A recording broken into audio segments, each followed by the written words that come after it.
My name is Rich Jansen. I'm with Alexandria Nicole Cellars, and this is Purple Rain. We're doing a little virtual wine tasting here today, and I have one of ANC employees here. Carol, do you want to go ahead and do a brief introduction for yourself?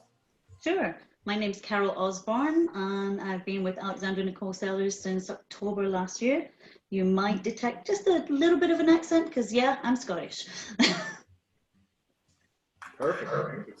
Well, I'm so glad you agreed to do this. You're awesome in the tasting room. Everybody loves meeting with you, and customers have just the best experience. So unfortunately, in these current times, we're just kind of having to ad lib a little bit of ooh, see, there goes my hands. Yeah, it's not quite the same as the tasting room, huh? Luckily, that was just water, not wine. But no, we're trying. We totally miss the customers and really providing that wine experience. And unfortunately, based off of what we're seeing here in the next couple of days, it doesn't look like it's going to change anytime soon for us. So this release is going to be way different than we've ever done in the past. And clearly, the opportunity for even the employees to taste the wines is virtual. So we felt this was a great opportunity for us to taste some wines, try to have a little fun with it, and just kind of bring it full circle. We know it's different, but we're on this different wagon together, and we'll make it as fun as we can. So yeah, I know Carol and I had an opportunity to taste the wines last night, so we're gonna hang on just a second. Rich will be right back. I'm right back. I didn't need to replace the batteries in my remote, evidently. But yeah, so we had an opportunity to taste the wines last night, so we're going to do a little bit of an overnight tasting just to kind of see how they opened up differently. But I think we're going to start off with just the Grenache, freshly opened, and just kind of get some feedback. And I don't know, Carol, do you have your wine open yet, or? I have the Grenache that I opened last night, so it has had time to breathe, but I do remember the initial reaction when it was just opened. So I know that it's very different the next day. So I do have those differences in mind. Yeah, I had an opportunity to, I opened the bottle again, or the second bottle tonight, or just a few minutes before the call. And yeah, I loved the wine last night. I had texted a couple other ANC staff and I said, wow, this wine's fabulous. And I don't feel any different the next day. You don't? This is a beautiful wine. It's got great aromatics to it. And it's a beautiful, beautiful Grenache. Probably one of the better ones we've made in recent years, just because of the intensity of the heat that we've had with red fruits over the last 3 years or so. 18, I think, started out warm, but then moderated and really allowed the fruit to develop and really had the profile really is shining through with some really bright. For me, I don't know about you, but I get a lot of that cherry. Cherry notes on it, kind of that Rainier cherry. I think for me, actually, it was as soon as I opened, and just the aromas was the red fruits, and definitely strawberry, some cherry, like you said, and cranberry. Definitely those red fruits really stood out. Yeah. And then, of course, the palate's a little different because when you taste it, you're still getting those red fruits, but I think then it's more of a raspberry for me and pomegranate. Yeah. And then a little nuance of white pepper there. So it's just not too much, just a little bit there, which is perfect. Right. Now this is great. The pomegranate last night, I did not get. I did not pull that out, but and then the moment you said it, I'm like, oh, that's totally get pomegranate in that. So kind of get that light And it has a lot of that light color to it too. I know that Yeah. probably doesn't show real well on camera, but yeah, I think that's what, when you look at the Grenache, it's that lighter color and lighter in texture and color. It's more kind of like a Pinot Noir in color. yeah.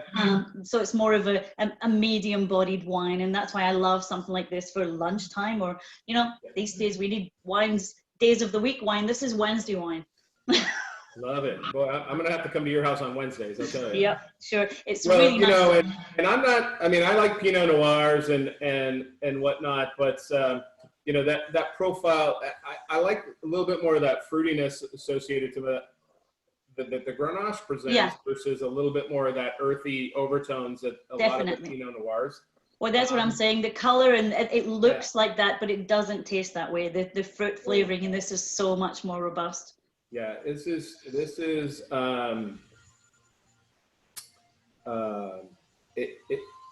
because I don't know if you sat on the deck last night. I know I did. I did. Alice and I did, and it was just a beautiful, beautiful night.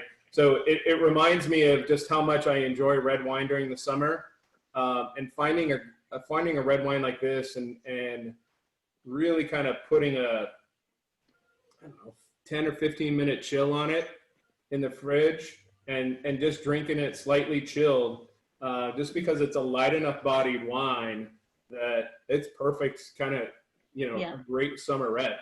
So a lot of people overlook the reds in summertime. You know, this is the one I would stock up on during the summer, just to have a nice, bright, not overly tannic red wine to enjoy, to sit on a back patio. I think wines like this are great. They're nice. This is a nice kind of transitional wine for those people who don't love a big, robust red, and they're going from mostly whites, and they're just in that transition, and they're not quite there. This is perfect. They're light to medium bodied. It's perfect for that. Do you you see a lot of that, I'm sure, in the tasting room, where people are trending a little bit? Well, you know, I'm getting into wine, and you know, I like, you know, they've left the category of sweet wines, and now they're headed a little bit more dry, and they're venturing into red. Yep. And they're trying to, like, okay, what's that gateway red wine that I should kind of lean into? You know, if I'm in, you know, you're in your early to mid 20s and you're like, oh, where do I go? I think this is a great wine to transition to red. Yeah. Definitely. That's what, when you're in the tasting room, that's why you listen to them, because you can hear by what they're saying and by their comments, and with tasting the wine, you know where they are, you know whether they're ready to go for that big robust one, if they're looking for something in between, you know, if they're looking for something with big tannins or fruit forward. And that's what we do. We listen to them and we find what they like. Yeah. It's awesome that way, because you're kind of on a journey with them. You've kind of already been through that journey. Yeah. And so you got a little background, and you have it's like, well, I think let's just see kind of where we can go with this, because, you know, a lot of times people, you know, they'll jump into, you know, some big tab, and they're just not ready for it, and then you think they don't like red wine. And then they judge everything after that as like, I don't like red wine. Yeah, I've had a lot of people over the years who'll come in and they'll say, okay, you got it spot on last time. I'm ready to move on. What should I try? And then you just kind of guide them through it and find what they like. And then, you know, they're happy, you're happy, and that's what you do. Yeah. Yeah. Did you drink, you were from Scotland originally? Yes. How do you detect the accent? Well, everybody thinks, I get so many places. It's hilarious. But we just play along with it. That's right. Where do you want me to be from? You can switch it up. Yeah. Well, I think you've got to be Canadian, eh? Yeah. You know, it's the reason I ask is it's like, you know, in the last, Alice and I had gone to Italy 2 summers ago, and we went to the Southern Rhone, and really just kind of fell in love with Grenache. I mean, and so. You know, this isn't the classic European style, but boy, it's right in there, and you know, it's a damn good American version of Grenache and the way it should be done. European wines are very different, because, you know, I worked lived in London, used to do wine tastings there, go to France, for a day trip. They're very different wines. So coming to America and the Washington wines, Europeans come over and they're like, oh my gosh, it's a 2017, you're drinking it already? They tend to lay it down a lot longer over there. Oh, yes. Yeah, they definitely do. So it is different, but the Washington wines are wonderful, and Europeans are discovering that now. I mean, in Woodinville, we have so many travelers. They're from all over the world, and I love that. That's what's great about working in the wine industry, because you meet people from everywhere.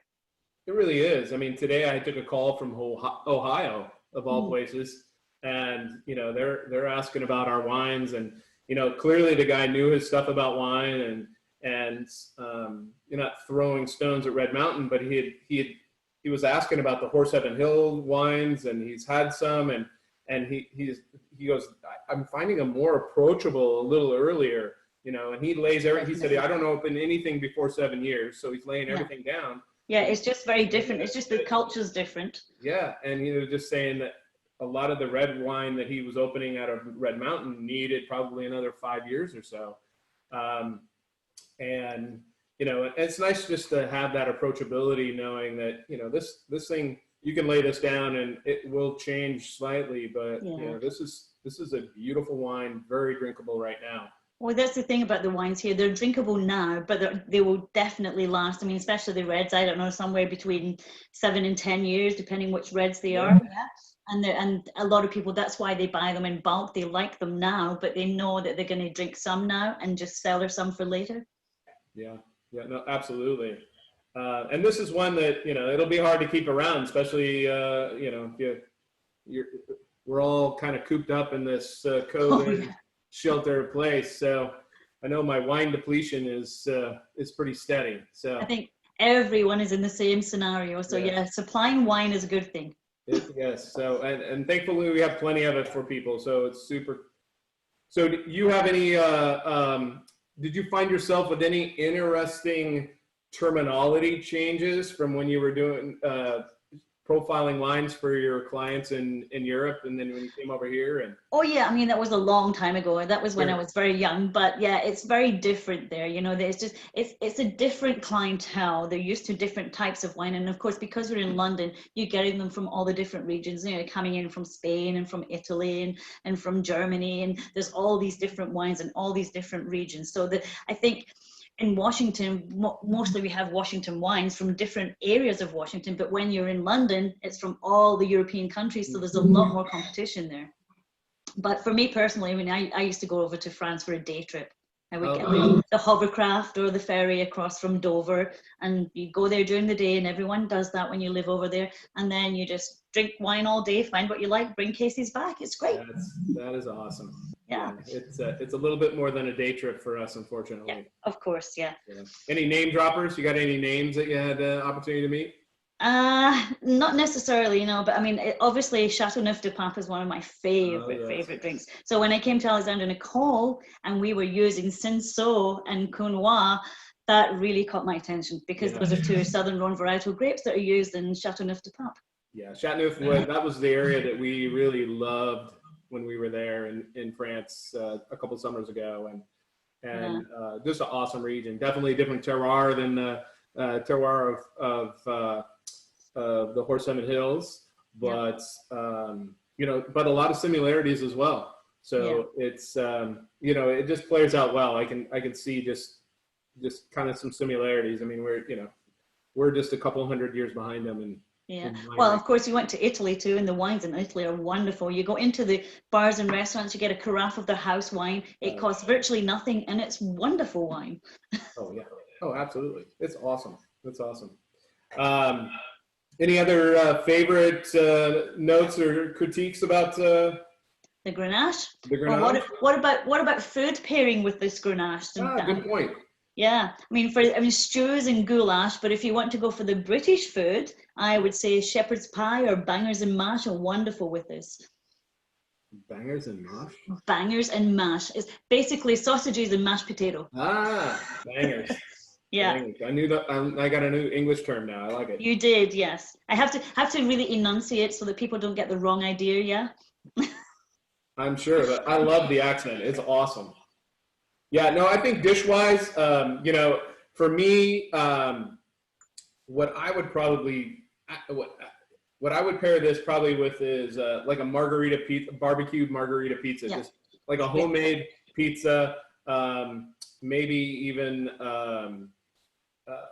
just olive oil, you know, throw the crust on olive oil, crisp it up, throw some prosciutto and arugula on that, and just kind of let that light pizza fare, and this would be just dynamite with it. I mean, yeah, definitely. What about cheese to go with this one? What would you say? I mean, I would think maybe goat cheese would be really good pairing with this one. I think it would. I think goat cheese,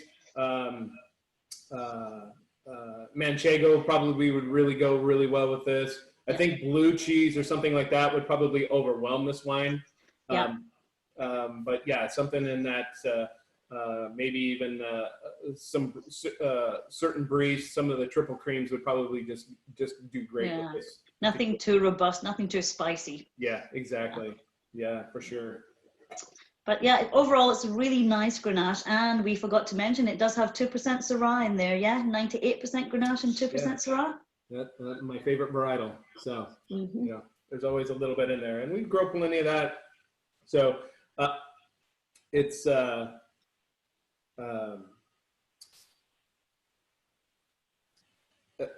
wine that I think is balanced well, and it will serve its purpose as a session wine sitting on the back deck, or if you're going to pair it up with food.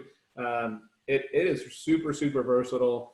But yeah, I think this is going to be a club member favorite, or one of their favorites. Well, the Purple Rain usually is. These red wines that we release are typically my favorite 4 reds that we typically release. So it's gonna have a lot of competition. One of our releases I've yet to try, but I'm not going to mention it on this because we are not tasting that today. But I'm super excited about it. Oh, fantastic! All right. Well, I'm going to throw this down the hatch because I don't pour any wine out anymore.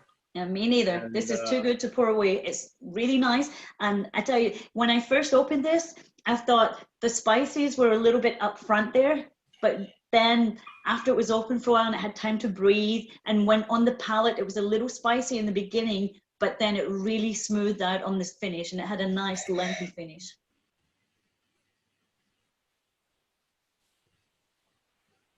Yeah, that's just that little bit of baking spices in there. It does have a little bit of that.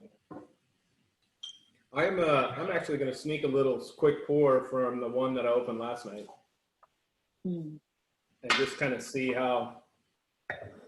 Well, now you're tasting what I'm tasting, because this was one I opened last night. Yeah.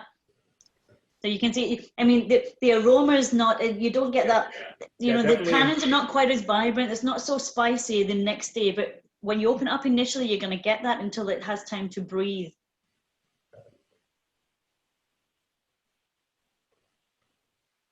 Yeah, so that smooths right out in the finish. Yeah, the nose is definitely muted on the wine that was open, which doesn't happen in my household ever. But I thought it was always good just to kind of give it an idea of, like, opening up, does it bring a little anything more to the table? And I would say not. I mean, I wouldn't. Yeah. I think the fruit side of it is softened as well. So this isn't something that I would let sit overnight. I don't think. I would just. If you can open it, maybe give it an hour before you have it. That would be perfect. Yeah.